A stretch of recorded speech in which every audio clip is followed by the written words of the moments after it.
Hey everyone, welcome back to part 2 of my story.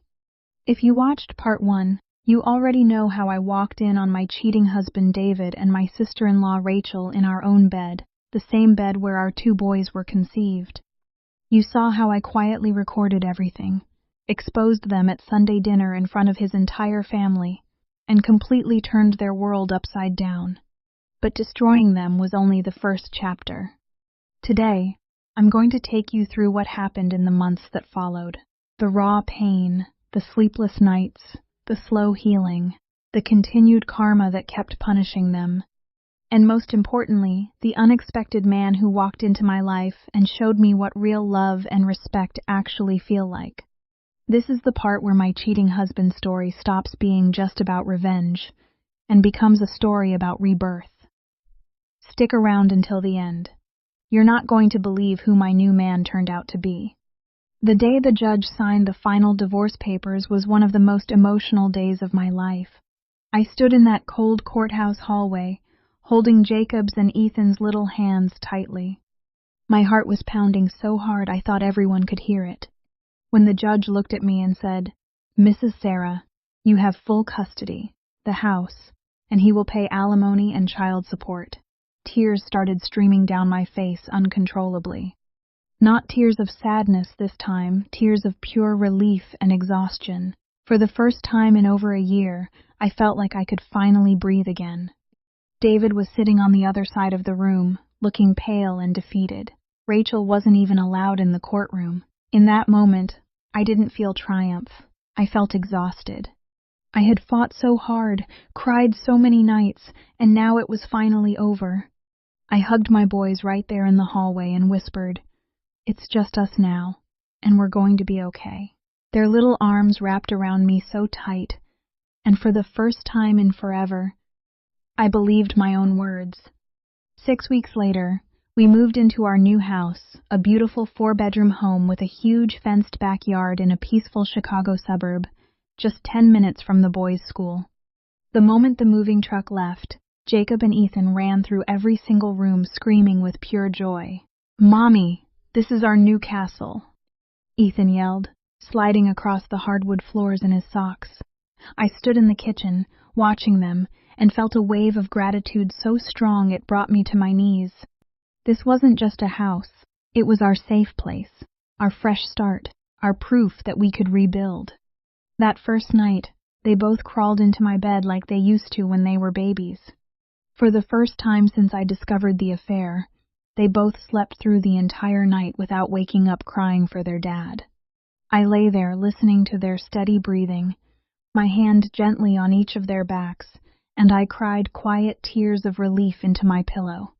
But healing wasn't linear, and it definitely wasn't instant. There were still so many dark nights. I remember sitting on the cold kitchen floor at 2 a.m., a glass of red wine in my hand, replaying every single lie they had told me. The way David used to call me his anchor while secretly planning to take my children and my house. The way Rachel cried on my shoulder about her divorce while sleeping with my husband behind my back. The pain would hit me like a wave, so heavy that I could barely breathe. I would cry until my eyes were swollen and my throat burned. I started going to therapy twice a week with a wonderful counselor named Dr. Patel. In those sessions, I finally allowed myself to feel all the rage, the betrayal, and the deep grief I had been pushing down.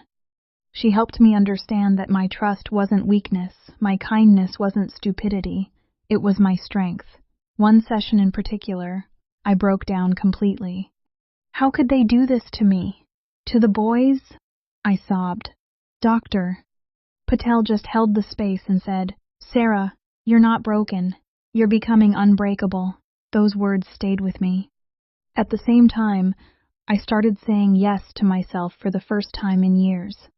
I accepted the senior account manager promotion I had turned down before to keep the family together. My boss was shocked but thrilled when I told her I was ready.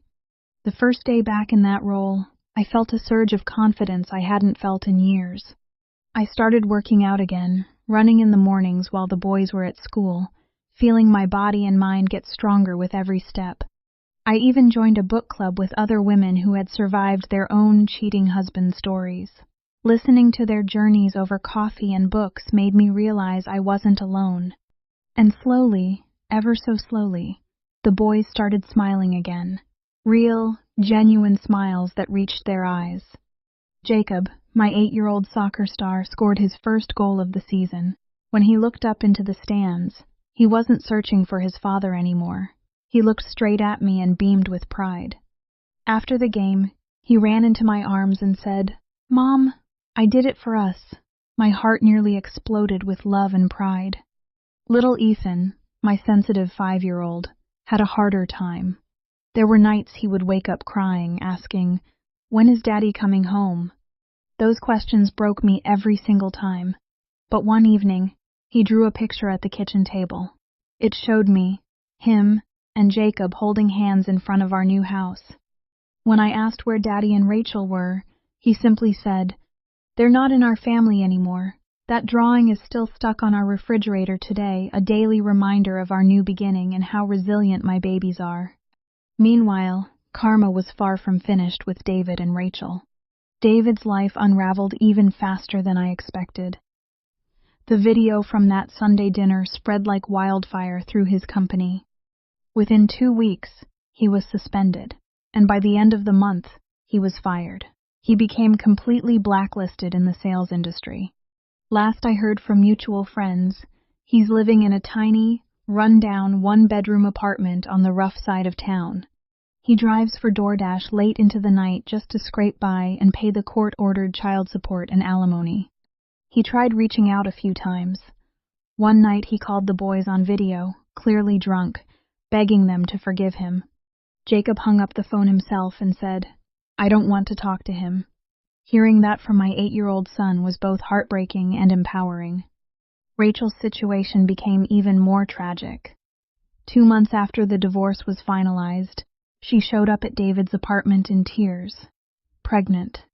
The timing overlapped perfectly with their affair and another fling she had confessed to in the secret recordings. David completely lost control. They had a vicious screaming match in the parking lot of his building. Neighbors came out to watch. Someone recorded it, and the whole thing went viral in our old neighborhood group chat. David publicly denied the baby and told her he wanted nothing to do with her or the child. Rachel decided to keep the baby anyway. She gave birth to a little girl last month. She's now working 2 dead-end jobs, opening shift at Starbucks in the mornings and waiting tables at night, barely able to afford her small studio apartment. David's entire family has cut her off completely. His parents even changed their phone numbers so she couldn't contact them. She called me at 2 a.m. one night, sobbing hysterically, begging me to help her for the sake of the baby. Her voice was so broken it almost made me feel sorry for her. Almost. I listened quietly as she cried. When she finally stopped, I said one cold sentence. "You chose my husband over the family that welcomed you when you had nothing. You helped him plan to take my children and my home. Now live with the consequences." Then I hung up. Some nights I still get messages from blocked numbers. I don't reply anymore. I just walk into my boys' rooms, watch them sleeping peacefully, and feel grateful. But here's the part that nobody, not even me, saw coming. About 4 months after the divorce, I received a text from an unexpected person. David's older brother, Mark. Yes, Mark. The same Mark who had been married to Rachel for 7 painful years before their bitter divorce. The man who had also been deeply betrayed by both David and Rachel. His first message was simple and sincere. "Hey Sarah, I heard what happened. I'm truly sorry for everything my brother and my ex-wife put you through. If you or the boys ever need anything, please don't hesitate to reach out. No pressure." At first, I was hesitant. I didn't trust easily anymore. But we started talking as friends, 2 people who shared the same deep scars from the same 2 people. We met for coffee a few times, always in public, always strictly platonic. He asked gentle questions about Jacob and Ethan. He never once badmouthed his brother in front of me. He just listened with genuine empathy. For the first time in a long time, I felt seen and understood. Then, one Saturday afternoon, Mark showed up at my new house unexpectedly, with a brand new soccer goal for the backyard and 2 pairs of shiny cleats for the boys. He spent the entire afternoon patiently teaching Jacob how to curve the ball while Ethan proudly sat on his shoulders, cheering them on. Watching my sons laugh so freely with him did something to my heart I can't even explain. That evening, after the boys were tucked into bed, Mark and I sat across from each other at the kitchen island. The house was quiet except for the soft hum of the refrigerator. He looked at me with those kind eyes and said softly, "Sarah, you didn't deserve any of what they did to you. You are an incredible mother and an amazing woman, and if you'll let me, I'd really like the chance to show you how a man is supposed to treat the woman he loves." It wasn't fireworks or instant passion. It was slow. It was safe. It was beautifully real. Over the next months, Mark became a steady, loving presence in our lives. He would cook dinner for us on weeknights without being asked. His famous lasagna is now the boys' favorite. He remembered little things, like Jacob's favorite Gatorade flavor and Ethan's obsession with blue crayons. He celebrated my work promotion like it was his own victory, bringing flowers and taking us all out for ice cream. Most importantly, he never made me feel like I had to choose between my career and my family. He supported both fully. We've been together for 7 beautiful months now. The boys have started calling him Uncle Mark, but lately little Ethan has been slipping up and calling him Dad. The first time it happened, my heart stopped. But Mark just smiled warmly, hugged Ethan, and whispered, "It's okay, buddy. You can call me whatever feels right in your heart."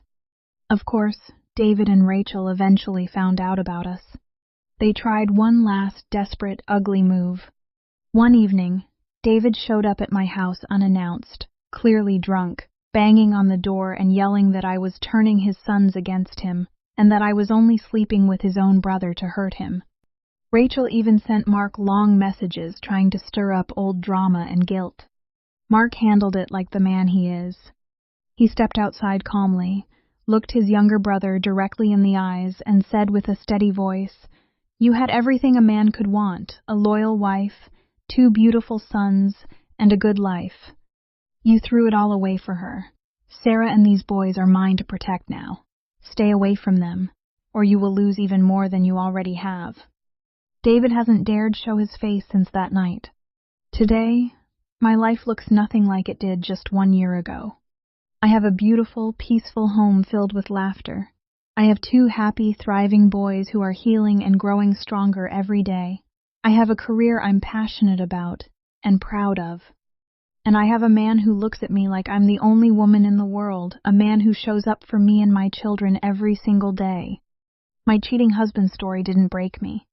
It tested me. It burned away the old version of myself. And in the ashes, it rebuilt me into someone even stronger, wiser, and more deserving of real love. So if you're watching this right now and you're going through your own painful betrayal, especially from someone who was supposed to be family, I want you to hear me clearly. You are not weak for having trusted the wrong people. You are incredibly powerful for choosing yourself when they didn't choose you. The best revenge isn't loud screaming or dramatic fights. It's becoming the woman they could never destroy, and building a life so beautiful, so full of love and peace, that they have no choice but to watch it from the outside. If this cheating husband story touched your heart or gave you chills, please hit that like button right now. Drop the word justice in the comments if you want me to come back with part 3, because I might have some very exciting news about wedding bells in the near future. Subscribe and turn on notifications so you never miss another real-life story of betrayal, revenge, healing, and beautiful comeback.